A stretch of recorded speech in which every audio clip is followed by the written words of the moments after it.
वरिष्ठ बीजेपी नेता और केंद्रीय गृह मंत्री अमित शाह ने पश्चिम बंगाल के मुख्यमंत्री ममता बनर्जी पर तीखा हमला बोलते हुए दावा किया कि वह नागरिकता संशोधन अधिनियम सीएए को छूने की हिम्मत भी नहीं कर सकती।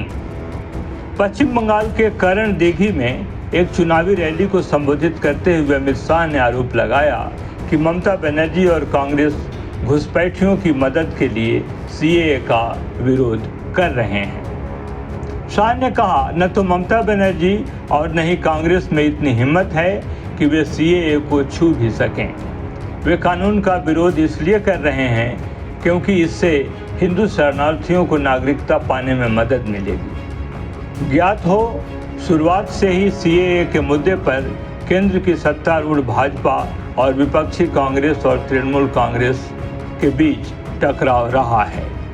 केंद्रीय मंत्री ने कहा कि पड़ोसी मुल्क के घुसपैठिए बेरोक टोक पश्चिम बंगाल में आ रहे हैं और यदि भारतीय जनता पार्टी सत्ता में आई तो वह बांग्लादेश से होने वाले घुसपैठ पर रोक लगा देगी। शाह ने राज्य के मतदाताओं से 30 से 35 सीटें सुनिश्चित करने की अपील करते हुए कहा, मैंने आपको आश्वासन दिया है और आप इस बार जब भाजपा उम्मीदवारों को वोट देंगे और 2024 में प्रधानमंत्री नरेंद्र मोदी के लिए तीसरा कार्यकाल सुनिश्चित करेंगे तो उत्तर बंगाल में एक अखिल भारतीय आयुर्विज्ञान संस्थान एम्स स्थापित किया जाएगा। अमित शाह ने कहा कि पिछले 10 वर्षों में पीएम मोदी ने गरीबों के लिए काम किया है और केंद्र सरकार लगभग 80 करोड़ लोगों के लिए राशन वितरण कर रही है। 12 करोड़ शौचालय स्थापित किए गए हैं, 4 करोड़ से अधिक पीएम आवास बनाए गए हैं, 10 करोड़ उजाला गैस वितरित की गई है और देश भर में 14 से अधिक घर तक पीने योग्य पानी पहुंचाया गया है। अमित शाह ने बंगाल को हिंसा से मुक्त सुनिश्चित करने का वादा करते हुए कहा, हमें एक बार फिर प्रधानमंत्री मोदी की ज़रूरत है। उन्होंने कहा कि राज्य देश में एकमात्र ऐसा राज्य है जहां पंचायत चुनाव 2023 में लगभग 200 लोगों की हत्या कर दी गई और तृणमूल कांग्रेस के शासन के तहत राज्य में हुए प्रत्येक चुनाव में खूनी हिंसा हुई। उन्होंने कहा कि माँ माटी मानुष के नारों के साथ तृणमूल सत्ता में आई। अब माताओं बहनों के लिए संदेश खाली में परिवर्तित माटी हो रहा है।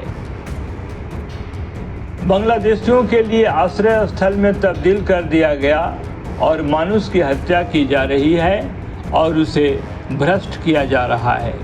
उन्होंने कहा कि तृणमूल नेता जो पहले छोटे घरों में रहते थे, उन्होंने अब 4-5 मंजिला ऊंची इमारत बना ली है और गलत तरीके से पैसा कमाने के कारण उनके पास महंगी गाड़ियां हैं।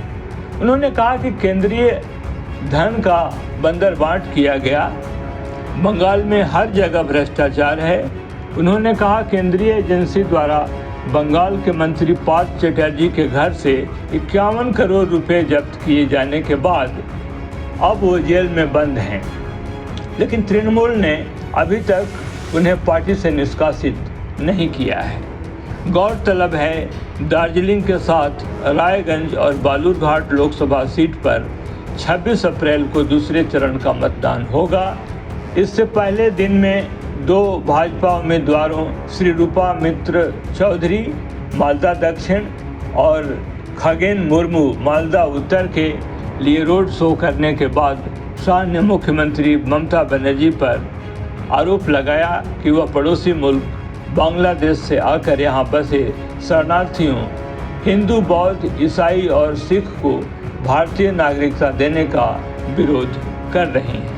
बहरहाल आप इस खबर पर क्या कुछ कहना चाहेंगे, खबरवाल के कमेंट बॉक्स में ज़रूर लिखें।